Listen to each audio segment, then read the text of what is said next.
fim de que a exigência da lei se cumprisse em nós, que não vivemos segundo a carne, mas segundo o Espírito. Os que vivem segundo a carne se inclinam para as coisas da carne, mas os que vivem segundo o Espírito se inclinam para as coisas do Espírito. Pois a inclinação da carne é morte, mas a do Espírito é vida e paz. Porque a inclinação da carne é inimizade contra Deus, pois não está sujeita à lei de Deus, nem mesmo pode estar. Portanto, os que estão na carne não podem agradar a Deus. Vocês, porém, não estão na carne, mas no Espírito, se de fato o Espírito de Deus habita em vocês. E se alguém não tem o Espírito de Cristo, esse tal não é dele. Se, porém, Cristo está em vocês, o corpo, na verdade, está morto por causa do pecado, mas o Espírito é vida por causa da justiça. Se em vocês habita o Espírito daquele que ressuscitou Jesus dentre os mortos, esse mesmo que ressuscitou Cristo dentre os mortos, vivificará também o corpo mortal de vocês, por meio do seu Espírito que habita em vocês. Até aqui. Oremos. Senhor, a Tua palavra foi lida e nós necessitamos da ação do Teu Espírito para que ela seja explicada, aplicada com poder e com fidelidade. Que nós sejamos levados a uma reflexão madura, necessária e suficiente do poder e da liberdade que a Tua presença nos concede. Nos ajuda nessa noite, seja conosco, receba a glória desse momento, no sentido de que toda transformação e toda a eficácia da palavra é por meio da Tua ação soberana. Nós pedimos assim em nome de Jesus. Amém. Bom, antes de entrar no texto de maneira mais intensa, eu queria te convidar a refletir um pouquinho a nossa dinâmica de vida no mundo atual. Pensa o seguinte, eu e você, a gente de alguma forma é ensinado, mesmo que instintivamente, que você deve escolher entre liberdade e segurança. Você e eu, nós não podemos ter os dois no mundo. É legal porque isso é identificado até pela sociologia ou pela filosofia. Um filósofo chamado Zygmunt Bauman, num livro onde ele identifica a sociedade como uma sociedade líquida, ele vai chegar num problemaço, o maior dilema, o maior problema que o ser humano enfrenta numa sociedade como a nossa. Nós não podemos ter ao mesmo tempo segurança e liberdade na mesma proporção. Na visão dele, um dos maiores dilemas que a gente enfrenta é que ou você tem liberdade ou você tem segurança. Os dois não dá. Eu queria usar alguns exemplos para você entender como é que isso se dá. Quer ver? Se você decide assim, bom, eu quero ter segurança na minha profissão, estabilidade financeira, você vai optar por um tipo de trabalho que te dá extrema segurança e muito pouca liberdade, onde você não pode fazer o que você quer. Você vai seguir normas de uma empresa, de um estado, de uma diretriz governamental. Quanto mais estabilidade, mais normas, menos liberdade. Por outro lado, se você fala assim, bom, eu quero empreender no Brasil, e bom, você vai ser uma mulher muito corajosa. Quero empreender, abrir um negócio, fazer alguma coisa diferente, eu quero ter a minha liberdade. Pois bem, você vai abrir mão da sua segurança financeira, você não vai conseguir ter segurança financeira. Quando a gente pensa nos relacionamentos, é a mesma coisa. Não, eu quero ter extrema segurança no meu relacionamento. Ok, então abra mão da sua liberdade. Quem é casado aqui sabe bem como é que a coisa é. Quando você é casado, a sua liberdade ela é reduzida a quase zero. Do tipo, olha, fulano, vamos ver se a gente vai em tal lugar, eu vou ver se eu quero. Amor, eu quero? É basicamente assim que funciona a liberdade de alguém que experimenta um relacionamento seguro. E se você quer um relacionamento livre, você também tem que arcar com as consequências de que segurança nenhuma haverá ali. A realidade humana, ela vai sendo balanceada por essa dupla questão. Ou você tem liberdade, ou você tem segurança. Você vai ter que escolher isso ao longo da vida. Quando você se decide por uma, você vai de alguma forma esvaziando a outra. Ou você tem liberdade, ou você tem segurança. O grande ponto é que o Evangelho, ele não te exige escolher entre uma coisa e outra. O grande ponto é que o Evangelho, diferente do mundo, do sistema do mundo, ele consegue te fornecer uma coisa que é impossível aos nossos olhos. 100% de segurança e 100% de liberdade. Você tem toda a liberdade e tem toda a segurança no Evangelho.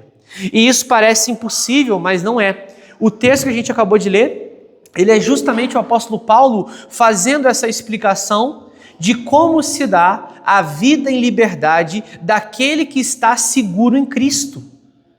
Paulo aqui em Romanos capítulo 8, ele faz convergir duas coisas que parecem difíceis: a segurança e a liberdade de um cristão.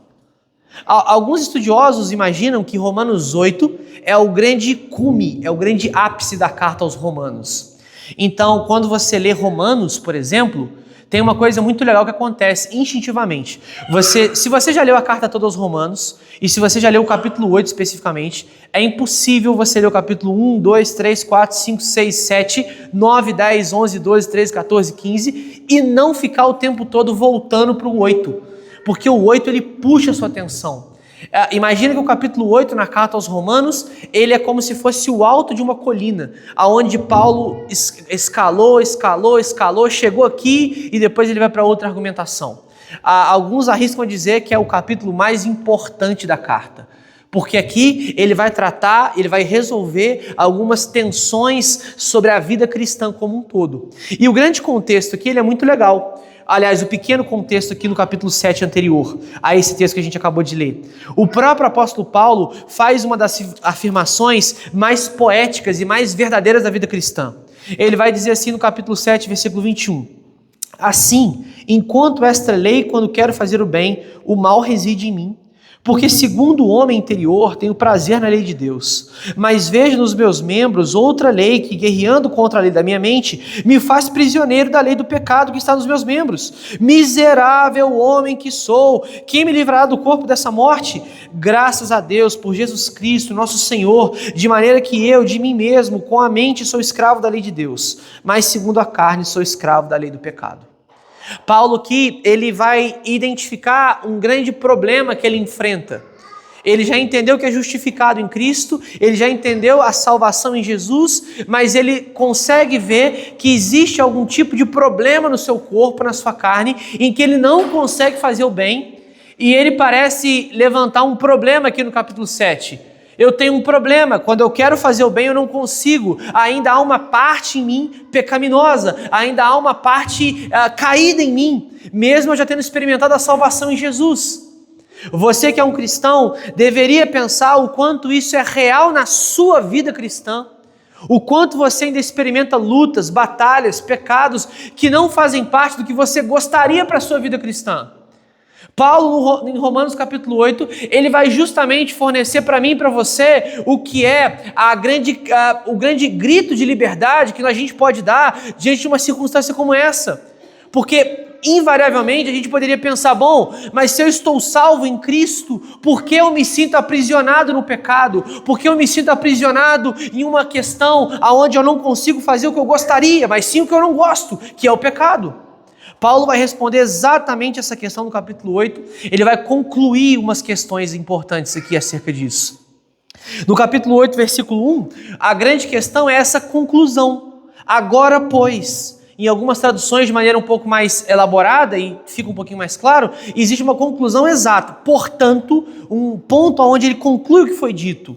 Diante de tudo que foi afirmado, da justificação pela fé, da salvação, do pecado que habita em mim e agora eu estou lutando contra ele, o que eu concluo disso tudo? Qual que é a grande conclusão da vida cristã nesse final das contas?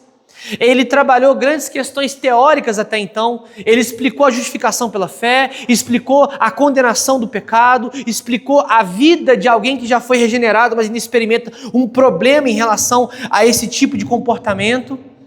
E agora ele vai mostrar como é a conclusão de um cristão diante de tudo isso. E Romanos 8 é uma grande conclusão da vida cristã, do início ao fim dele. E o que tem aqui é basicamente uma resposta que a gente precisa para entender em que nível que eu e você experimentamos a liberdade em Deus. Eu queria que você refletisse um pouquinho sobre isso, cristão. Quando você conheceu Jesus, a Bíblia te afirma que você foi liberto, que você está livre. A gente leu isso no início do culto. Exatamente isso. Conhecereis a verdade e a verdade vos libertará. O ponto aqui, às vezes, parece que você não vive livre. Parece que você ainda vive aprisionado no pecado. E você não deveria se sentir assim. Porque quando Jesus Cristo te garante a segurança da salvação, ele igualmente te garante uma liberdade na mesma proporção. Você não vive mais escravo do pecado, é exatamente o ponto aqui que o texto vai trabalhar. O primeiro ponto, e Paulo aqui, ele vai estabelecer uma estrutura nesses primeiros 11 versículos, mostrando 3 questões das quais nós somos livres. Ele vai apresentar para o cristão 3 questões que agora já não pertencem mais à sua realidade, e por isso agora ele pode dizer que ele é livre e não só seguro em Cristo. Ele pode dizer assim: estou seguro da minha salvação, mas ao mesmo tempo estou livre para a minha salvação. Olha que coisa interessante. Você, que é um cristão, está seguro, você foi salvo, mas ao mesmo tempo você está livre para curtir, para desenvolver, para viver a sua salvação. Você não está aprisionado em nenhuma outra realidade. E o primeiro ponto é exatamente sobre a condenação. Paulo mostra do versículo 1 ao versículo 4 que nós estamos livres da condenação. Um cristão não experimenta mais a condenação de Deus. E o quanto isso é difícil para nós entendermos, porque geralmente alguém chega na igreja evangélica brasileira e ele não entende muito bem a relação que ele tem com Deus e o quanto ele estava em completa condenação antes do evangelho e o quanto agora ele deveria se alegrar porque ele está livre da condenação. Paulo vai dizer a seguinte afirmação, e ela é muito conhecida entre nós cristãos: agora, pois, já não existe nenhuma condenação para os que estão em Cristo Jesus. Pensa você que Paulo aqui está lidando com um problema na carne. Então imagina a mentalidade de Paulo que eu escrevi essa carta. Ele identifica um problema: eu sou salvo, estou em Cristo, mas continuo pecando.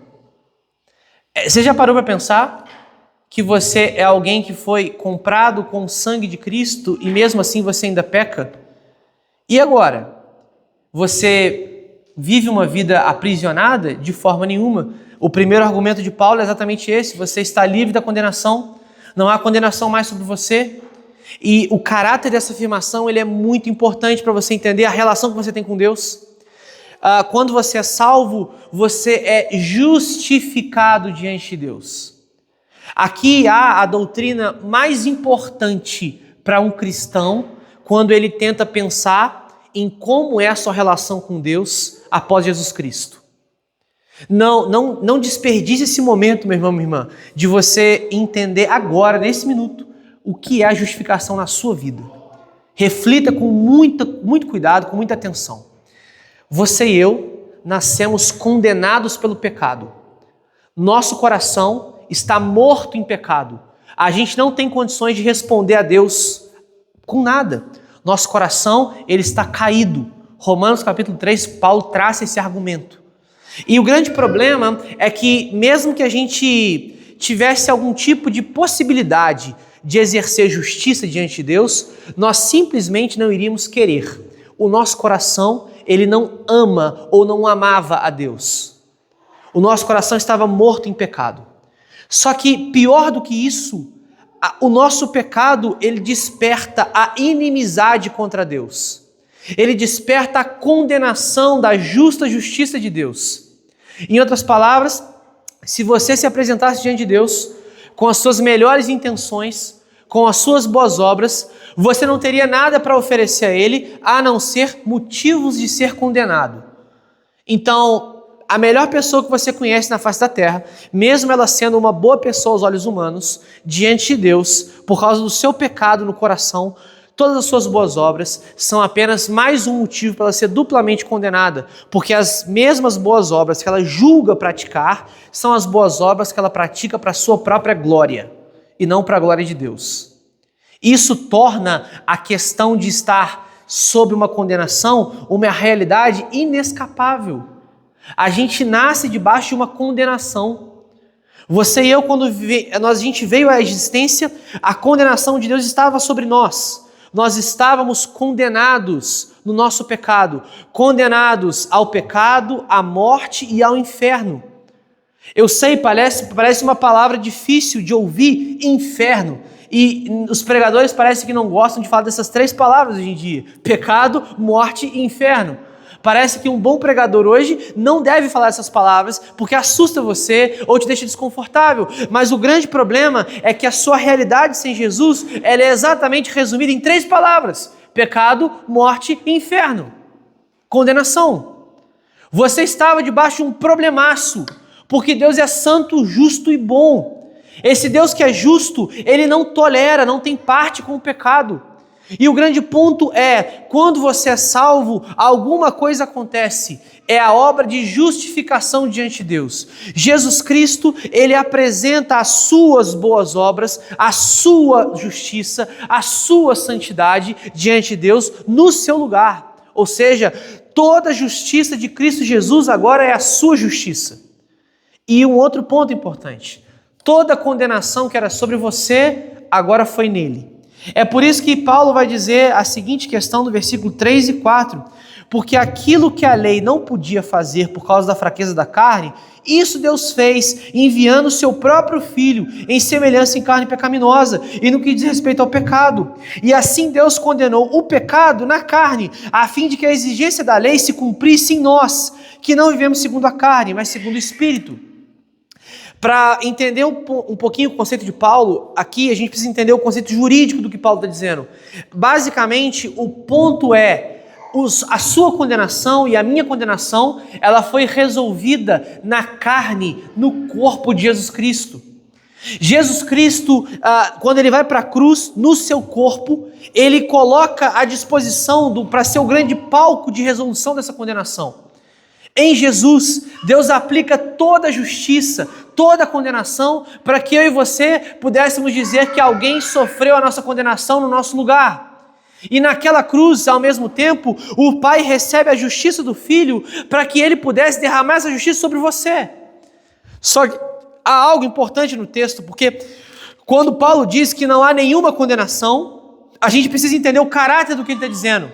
Essa obra de justificação, essa obra de salvação, ela foi tão importante, foi tão profunda, foi tão necessária e tão suficiente que não há nenhuma condenação. Eu queria que você talvez imaginasse que os conceitos jurídicos que a gente tem no nosso país não ajudam a gente a entender alguma ilustração para isso. Vou te dar um exemplo. Se você for condenado e talvez tiver uma liberdade incondicional, dá no mesmo, você foi condenado. Se você foi condenado e o seu processo foi arquivado, ainda não é suficiente para ilustrar isso aqui, porque Deus não arquivou o seu processo de condenação, Deus não te colocou numa liberdade condicional, o seu processo de condenação não caducou depois de 5 anos, não há prescrição da pena. O que aconteceu é que a minha e a sua condenação, ela foi cumprida em Cristo. Não é que Deus esqueceu da sua condenação, é que toda a sua condenação, passada, presente e futura, ela foi cumprida em Jesus Cristo. Não é que Deus falou assim, já passou 5 anos, não dá para eu cobrar mais esse pecado não, agora já era, perdi o tempo. Não, eu vou colocar ele em liberdade condicional. Não, toda a condenação que era sobre mim e sobre você, ela foi executada, ela foi feita. Só que você e eu não fomos condenados. Um justo foi condenado no lugar dos injustos. Jesus Cristo foi condenado no nosso lugar. É por isso que Paulo tem a afirmação tão profunda e tão poderosa de dizer, nenhuma condenação há. Por quê? Porque ela já foi feita, já está resolvido o seu problema. Não há nenhum problema de Deus contra você mais. Deus não é mais seu inimigo. Você não é mais inimigo de Deus. Não há mais sentença contrária contra você. Deus não te condena mais, cristão. É uma afirmação ousada. Olha que doideira. Por mais que você peque, por mais que seja feio o seu pecado, se o Espírito Santo habita em você, não há nenhuma condenação sobre a sua vida. Quem tem coragem de dizer isso, senão um Deus que é poderoso para te dar segurança e liberdade ao mesmo tempo? Olha a liberdade que Ele te dá. Não há condenação sobre você. Você está livre. Você não me deve mais nada. Você não me deve, cristão. Ele não te exige mais nada. A pena foi paga. Não há nenhum centavo na sua dívida mais. Não há nada mais para Deus te cobrar. Jesus Cristo na cruz cumpriu toda a lei e toda a sua condenação. Agora você poderia me dizer, bom, mas se é assim, eu posso pecar à vontade? De forma alguma. Porque Paulo, ele fecha as brechas para a gente entender o que é a verdadeira liberdade da condenação. Ele vai dizer assim: agora, pois, já não existe nenhuma condenação, porque a lei do Espírito da vida em Cristo Jesus livrou você da lei do pecado e da morte. Paulo usa a palavra lei aqui de maneira diferente do que ele usa no versículo 3. Presta muita atenção, por exemplo. No versículo 3, ele fala da lei no sentido de Moisés. Versículo 3, porque aquilo que a lei não podia fazer, ou seja, a lei de Moisés, ela te dava os mandamentos, mas por causa da sua carne que era fraca, você não poderia ser salvo. Essa é a lei de Moisés. A lei que ele fala no versículo 2 é uma metáfora, é uma linguagem, é uma figura de linguagem para dizer, porque o poder, a autoridade do Espírito da vida em Cristo Jesus livrou você da autoridade, do poder do pecado e da morte. Leia no sentido metafórico, no sentido genérico, como se fosse a atuação, o poder do pecado sobre a sua vida. Em outras palavras, o que Paulo está dizendo é que a autoridade, o poder, o domínio, o nomos do Espírito sobre a sua vida, agora a placa destrói o poder do pecado. E por isso você já não é mais aprisionado pelo pecado, e sim você é conduzido por uma outra lei, a lei do Espírito. Essa é a lei que atua em você. Ou seja, o cristão não é mais conduzido pelos seus desejos da carne. A lei, o poder, a autoridade do pecado já não está mais sobre o cristão. É por isso que ele pode se dizer, eu não estou mais condenado, porque eu experimento agora o Espírito Santo atuando em mim. E tem uma coisa interessante, é o Espírito Santo que aplica sobre você os benefícios da cruz. Olha que coisa interessante, há um fato objetivo, uma realidade objetiva da sua salvação, a cruz do Calvário. Você foi salvo num evento histórico chamado cruz. É lá que você foi salvo, é lá que seu pecado foi pago. Mas ao mesmo tempo há um evento subjetivo interno em você, que é quando o Espírito Santo vem habitar em você. É o batismo com o Espírito. A partir desse momento, você agora experimenta a justificação.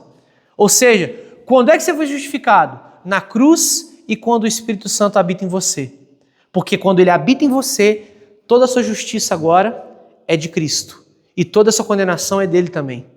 E agora você passa a ser um com Cristo. Você está unido a Cristo.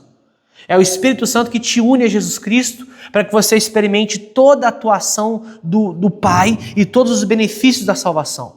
Agora você tem a lei do Espírito da vida atuando em você. E essa lei te livrou da lei do pecado e da morte.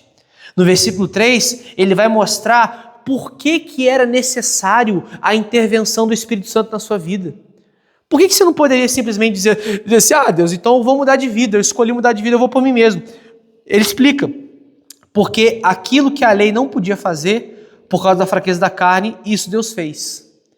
Em outras palavras, o seu corpo, a sua carne caída, não poderia cumprir a lei por vontade própria. Você não poderia escolher assim, eu quero ser salvo, eu vou ser salvo, eu vou começar a viver uma vida de crente, vou parar de beber, de fumar, vou viver uma vida de crente. E está tudo bem, fui salvo porque eu quis. De forma alguma.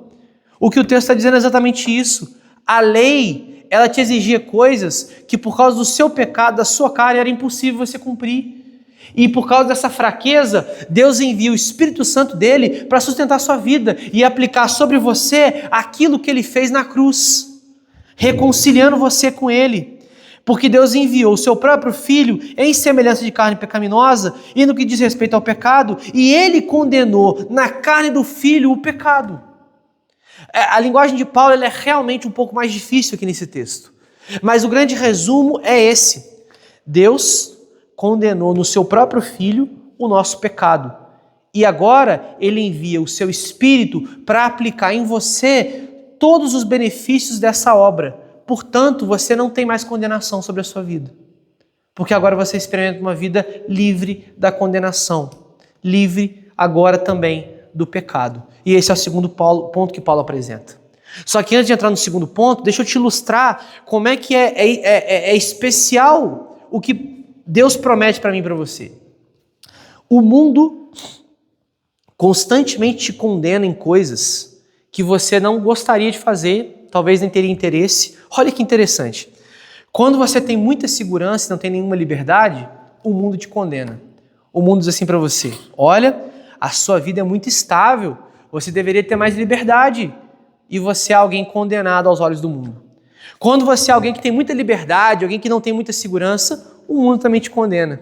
Aponta o dedo para você e diz assim: ei, você é alguém com uma mente muito livre, você não tem segurança. O grande ponto é que o Evangelho, ele te dá tudo o que você precisa sem apontar o dedo para você, dizendo assim: você não tem o que você precisa. Ele não te condena. Se você não tem a segurança que deveria, o Evangelho te dá ela. Se você não tem a liberdade que você deveria, o Evangelho te dá ela. Ele não aponta o dedo para você e te condena por isso. Diferente do mundo que te pressiona a equalizar uma coisa impossível. Como pastor, eu escuto muitos relatos de pessoas que vêm a mim depois de uma certa idade, assim: eu estou frustrado com a minha vida porque eu vivi uma vida muito estável e agora eu quero curtir minha vida, eu quero ter mais liberdade. E é a pressão do mundo. Ou pessoas que dizem assim: eu estou frustrado porque eu não tive uma família, não tive um bom emprego, eu não construí segurança para mim. Olha como é que o mundo, ele muitas vezes, ele vai te exigir uma coisa e te tirar outra. E vai te cobrar isso. O Evangelho não. O Evangelho te dá toda a segurança e toda a liberdade que você precisa. Proporcionalmente. O Evangelho, ele vai te garantir que você tem acesso a tudo o que é suficiente para a sua vida. Nem um pouco a mais, nem um pouco a menos, o exato preço da sua condenação. Você não está mais condenado, não há dívida sobre você mais. Nesse segundo ponto, quando Paulo vai mostrar agora que eu e você não somos mais aprisionados pelo pecado, ele vai mostrar justamente como é essa realidade. Versículo 5, os que vivem segundo o Espírito, segundo a carne, se inclinam para as coisas da carne, mas os que vivem segundo o Espírito se inclinam para as coisas do Espírito. Pois a inclinação da carne é morte, mas a do Espírito é vida e paz.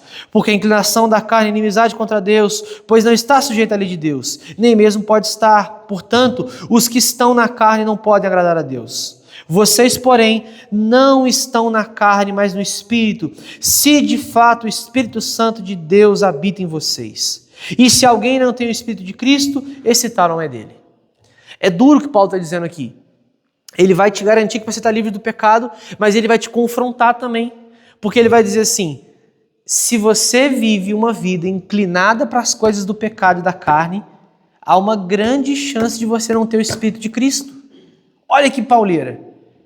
E nessa hora aí, muita gente da igreja evangélica brasileira cai. Muita gente. E não é porque falta santidade, é porque a inclinação das coisas que acontecem por aí é uma inclinação muito estranha. Olha como é que Paulo ele vai definir a liberdade de alguém do pecado.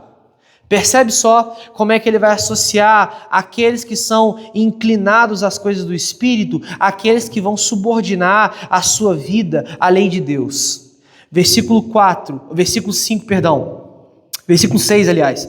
Pois a inclinação da carne é morte, mas a do Espírito é vida e paz. Porque a inimizade da carne, porque a inclinação da carne é inimizade contra Deus, pois não está sujeita à lei de Deus, nem mesmo pode estar. O que ele está dizendo aqui? Que aqueles que não têm o Espírito Santo, aqueles que são inclinados para as coisas da carne, eles não desejam, não almejam, não amam a lei de Deus. Eu não estou dizendo de uma vida perfeita. O que eu estou dizendo é que quando um cristão que tem o Espírito Santo, ele ouve sobre Deus, sobre a lei de Deus, ele se inclina para isso e não foge disso. E percebe como é que os maiores pregadores do YouTube estão sendo reconhecidos como pessoas que não falam da lei, da justiça e das coisas de pecado e de santidade, mas pessoas que confortam o coração com palavras doces. E quais são as pessoas que se inclinam para isso? São as pessoas que querem ouvir o que a carne quer ouvir.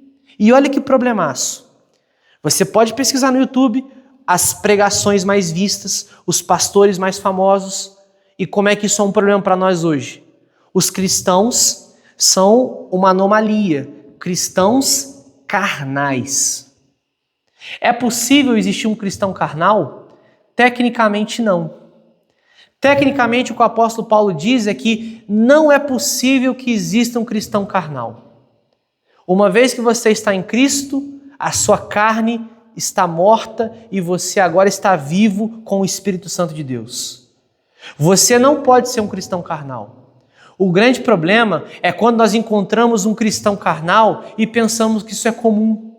Não é comum que um cristão seja vencido, destruído, humilhado e jogado pelos desejos da carne. Na verdade, o que Paulo está dizendo é que quando você é livre do pecado, você tem poder no Senhor para vencer o pecado. Nenhum cristão deveria se dar por vencido na luta contra o pecado.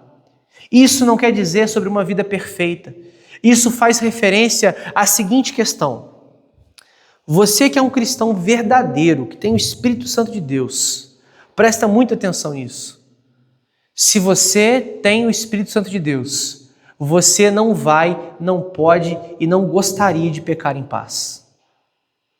Nenhum cristão verdadeiro peca em paz, sereno, calmo e tranquilo.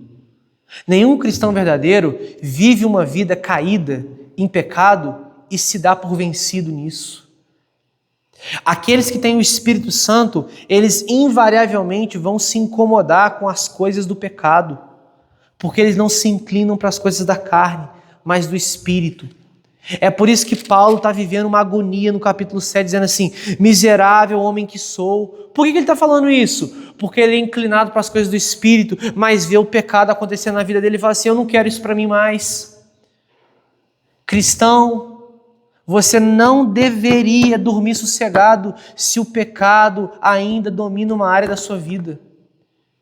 Se você de alguma forma é subtraído, é subjugado, é dominado pelo pecado em alguma área, seja área sexual, área financeira, área moral, área social, o pecado não tem poder mais sobre a sua vida.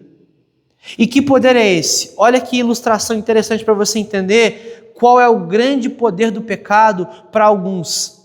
Você pecou segunda, terça, quarta, quinta, sexta e sábado. Chega no domingo, você tem um grande problema. Como é que você vai até a igreja? Como é que você vai até a presença de Deus na visão mais religiosa, com tanto pecado? Aí o pecado te aponta o dedo e diz assim, você não pode ir na igreja. Você viveu uma vida completamente pecaminosa de segunda a sábado. Se afaste da presença de Deus. E progressivamente você agora vai se afastando de Deus. Porque o pecado, ele tem um poder de te acusar, de te afrontar, de te afastar da presença de Deus. Só que o grande ponto é, para um cristão, o pecado não tem esse poder mais.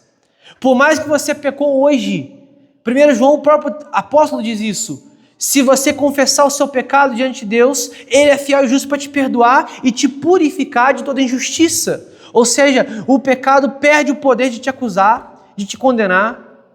Olha que coisa maravilhosa que eu e você temos na luta contra o pecado. Por mais que você tenha uma luta intensa contra o pecado não pode mais apontar o dedo para você e dizer assim, condenado. Você não está mais condenado pelo pecado. Isso deveria ser motivo de você lutar contra ele ainda com mais força e não ceder ao pecado.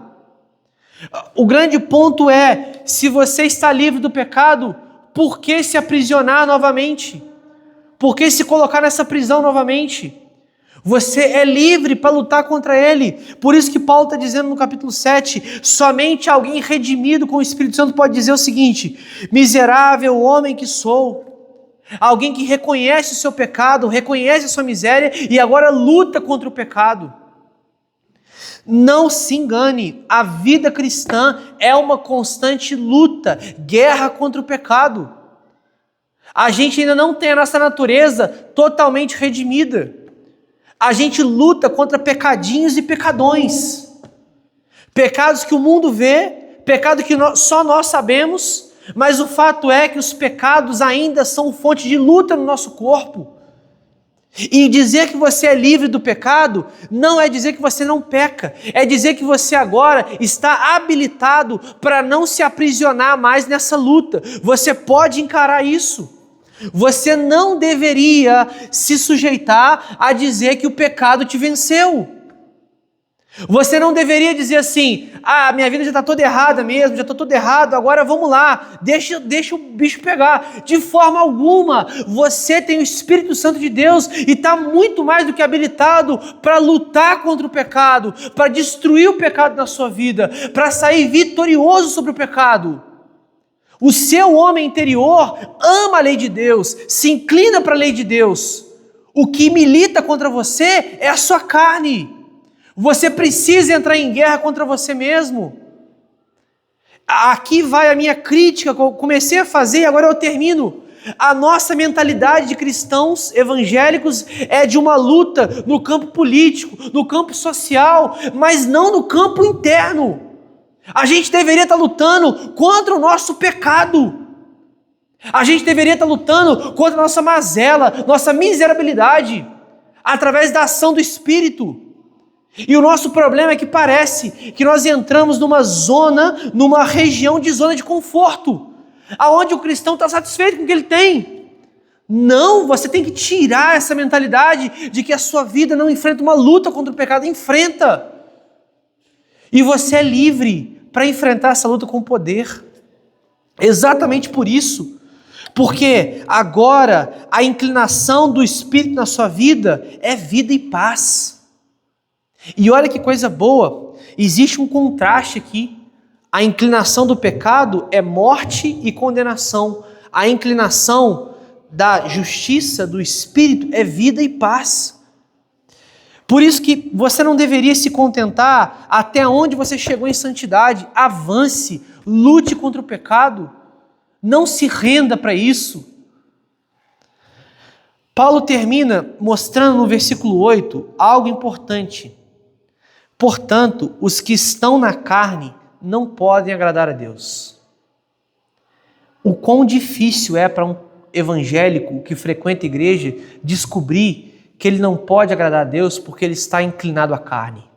Isso deveria causar temor e tremor na gente. Imagina você chegar com longos anos de caminhada cristã e descobrir que desde o dia em que você aceitou a Cristo numa igreja, até o seu último dia, até aquele momento, você só viveu desenvolvendo as inclinações da carne e não avançou em nada na sua santidade. Isso não é discurso moralista, isso é vida cristã. Você não é quem você deveria ser, mas também você não deveria ser aquilo que você era. Já dizia Agostinho de Hipona, um teólogo do século IV. Percebe a beleza do que ele está dizendo? Você não é quem você deveria ser. Ok, você não é perfeito, mas você me dizer que é como você era antes, o que o Espírito Santo fez aí dentro? Nada. O Espírito Santo não mudou nada em você. Não mudou nenhuma afeição, nenhum desejo, nada. Não há nenhuma vírgula de mudança na sua história depois que você aceitou a Cristo. Depois que você disse, a minha vida é dele. Você não ama mais a santidade do que antes. Você não deseja mais a lei de Deus do que antes. Porque se isso é verdade, se você conseguir fazer uma afirmação tão perigosa como essa, a minha vida não mudou em nada depois que eu conheci a Cristo, você tem um sério problema. Porque Paulo ele vai levantar uma hipótese aqui no versículo 9 e 10. Vocês, porém, não estão na carne, mas no Espírito, se de fato o Espírito Santo habita em vocês. É duro dizer isso, mas se você experimenta uma vida carnal, o tempo todo desejando as coisas da carne, sem incômodo, sem nenhum tipo de desconforto, você provavelmente ainda não experimentou a habitação do Espírito. Porque o Espírito Santo não te deixa pecar em paz. Você vai ver um conflito ali. Não tem como, meu irmão.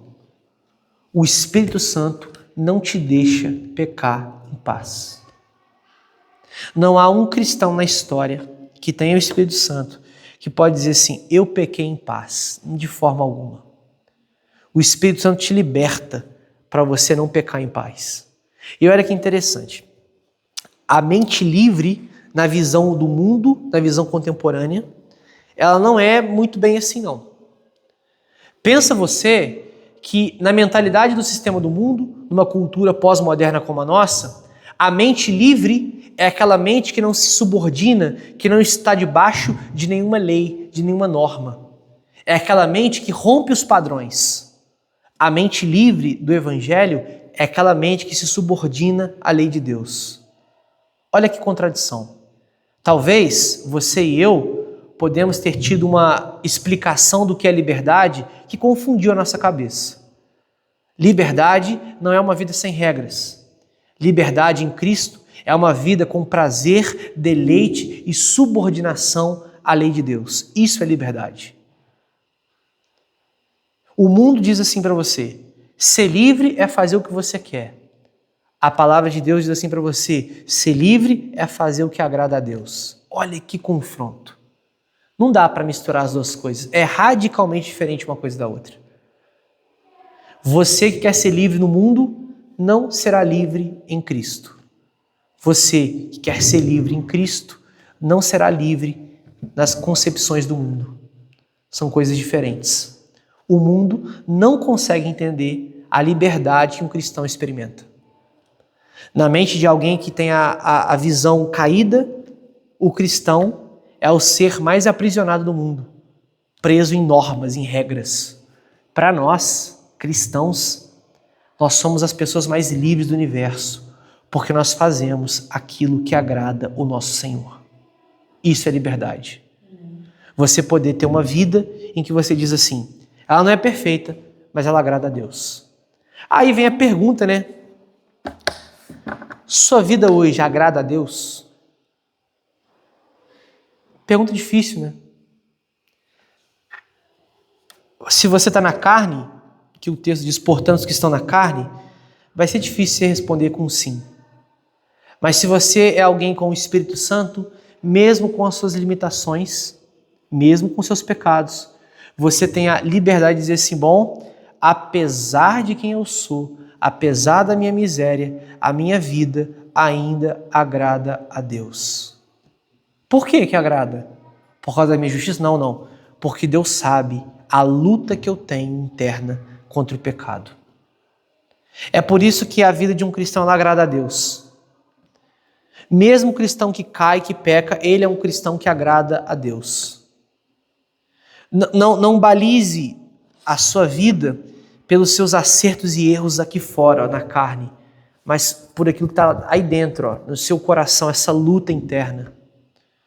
O quanto você cedeu ao pecado, o quanto você não cedeu ao pecado, isso vai mostrar o quanto a sua vida é agradável a Deus ou não. A gente deve lutar contra isso. Você está livre do pecado. O texto termina mostrando agora que nós estamos também livres da morte. Versículo 10 e 11. Se, porém, Cristo está em vocês, o corpo, na verdade, está morto por causa do pecado, mas o Espírito é vida por causa da justiça. Se em vocês habita o Espírito daquele que ressuscitou Jesus entre os mortos, esse mesmo que ressuscitou Cristo entre os mortos, vivificará também o corpo mortal de vocês por meio do seu Espírito que habita em vocês. Isso aqui é a mensagem mais esperançosa que um cristão poderia ter em relação à forma como ele vive aqui na terra. Porque a prisão mais dolorosa que eu e você enfrentamos é a morte. É uma prisão. Porque pensa você que alguém que conquista tudo nessa vida, tudo, dinheiro, família, aspecto social, a morte aprisiona isso. Porque a partir do momento que aquela pessoa morre, tudo aquilo que ela conquistou vai embora. Que terrível prisão. A morte é um fim doloroso, numa prisão sem sentido. Mas o grande ponto da vida cristã é que você está livre dessa morte. E o que você conquista nessa vida te acompanha para a eternidade. Os frutos de justiça que você ganha aqui te acompanham para a eternidade. A morte não é o fim da sua vida. Você está livre dela. Olha que beleza que Paulo está dizendo. Você é livre da condenação, livre do pecado e livre da morte. Uma vida que faz sentido. Agora você não vive correndo atrás do vento. A sua justiça, os seus atos de justiça, as suas boas obras têm um sentido: glorificar a Deus e gozá-lo por toda a eternidade. Agora você pode experimentar na eternidade os frutos das suas justiças, das suas boas obras. Você pode chegar diante de Deus ao final da sua caminhada e não ouvir servo perfeito, mas servo bom e fiel. Que maravilha, meu irmão. Sua vida não é à toa. Olha que loucura. Quando você luta contra um pecado, do pequeno ao grandão, isso tem valia diante de Deus. Você conquista não um rol de justiça para ser salvo, mas você conquista frutos de justiça para essa vida e para a eternidade. Não há nenhuma luta que você trave contra o pecado que ela é inútil. Aquela velha história de vamos comer e beber que amanhã a gente vai morrer, para o cristão não funciona. O cristão leva a vida dele a sério, porque ele sabe que a morte não é o fim. A forma como você cuida da sua família, a forma como você vive sua vida financeira, a forma como você vive sua vida acadêmica, tudo isso agora faz sentido, porque a morte não é mais o limite. Você pode ter uma vida plena e abundante nessas coisas, frutificando para a glória de Deus. O seu corpo está morto, mas o seu espírito está vivo. Olha que notícia maravilhosa que você experimenta. E não só isso, não só nesse aspecto da sua eficácia para a eternidade, mas a própria palavra que te garante a ressurreição. Se em vocês habita o Espírito daquele que ressuscitou Jesus dentre os mortos, esse mesmo que ressuscitou o Cristo Jesus, vivificará também o corpo mortal de vocês. Doideira, tá? Doideira. Jesus Cristo ressuscitou dos mortos pelo poder do Espírito. Eu e você vamos experimentar esse mesmo poder ressuscitando nossos corpos. Que isso, meu irmão? Você está maluco, está louco da cabeça. Você e eu vamos experimentar a mesma ação poderosa de Deus ressuscitando nossos corpos da morte. Que isso? Não tem dinheiro que paga isso, cara. Não tem nada que você possa fazer que te possibilita um vislumbre de algo tão grandioso, meu irmão. Na sua morte, o Espírito Santo vai estar com você até o seu último suspiro e ele vai ressuscitar o seu corpo quando Cristo voltar. O selo da promessa. Você não morre na morte. O seu corpo morre, mas ele vai ser ressuscitado em Cristo, porque você carrega a presença dele. É doideira que seu corpo, o seu corpo, ele vai apodrecendo e mortificando. A sua alma vai se renovando e recebendo vida. Há um contraste aqui. A cada ano que passa, você está mais perto da morte. A cada ano que passa, você está mais perto da vida. Olha que doideira! A cada ano que passa, o seu corpo tem menos capacidade de se manter vivo. A cada ano que passa, a sua alma tem mais frutos e mais combustível para respirar vida e no espírito. É a terrível realidade do mundo, mas ao mesmo tempo a maravilhosa realidade do céu. Você e eu experimentamos essa liberdade. Não estamos presos mais aqui, no corpo. Seu corpo é podre, o meu também. Nossa alma é viva no espírito. Tá maluco, meu irmão? É para você sair daqui hoje dizendo assim, estou livre para ter uma vida santa, justa, plena, para agradar a Deus. Não há mais quem me prenda. Estou justificado em Cristo, ninguém me condena. Pequei hoje, santo amanhã. É a ideia da justificação. O pecado não te condena mais. Isso não é motivo para você pecar à vontade, é motivo para você se santificar à vontade. Queria encerrar orando pela sua vida, pedindo que você experimente esse processo de santificação. E há uma coisa interessante aqui. A justificação, ela é um ato pontual. Jesus não vai te justificando ao longo da vida, não. Uma vez que você foi justificado, acabou, meu irmão. Acabou. Está pago, não tem condenação. Mas a santificação é um processo. Processo. À medida que você vai caminhando, você vai sendo santificado. Santificação e justificação são duas palavras diferentes que se relacionam. Você foi justificado e está sendo santificado. Ou seja, você amanhã precisa ser mais santo do que é hoje. precisa, é necessário. É uma vergonha você não aproveitar o que foi dado para você. Poder no Espírito. Você pode levantar de cabeça erguida porque você está justificado. Não há condenação sobre você. O que você vai fazer com isso? Lutar contra o pecado. Lutar contra a morte. Não há condenação contra você. Oremos.